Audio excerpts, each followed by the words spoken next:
I thank the representative of the Russian Federation for the statement, and I give the floor to the representative of China.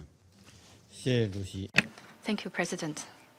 I thank Secretary General Guterres for his briefing and support his call for de-escalation and return to diplomatic negotiations. Today, the United States and Israel brazenly launched military strikes against targets inside Iran, causing a sudden escalation of regional tensions. China is deeply concerned about this development. China consistently advocates that all parties should abide by the purposes and principles of the UN Charter and opposes and condemns the use or threat of force in international relations.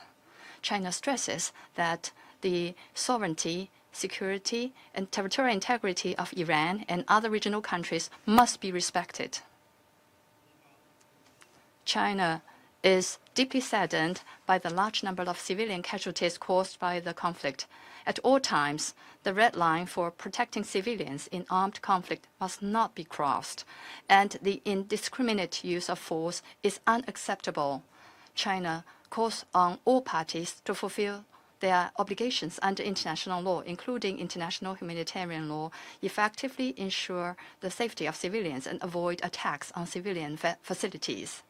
The use of force is not the right way to settle international disputes. It only intensifies hatred and confrontation. The escalation and spillover of tensions in the Middle East serves no one's interests. Dialogue and negotiations are the only way to resolve differences. China calls on an immediate cessation of military actions to prevent further cycles of escalation.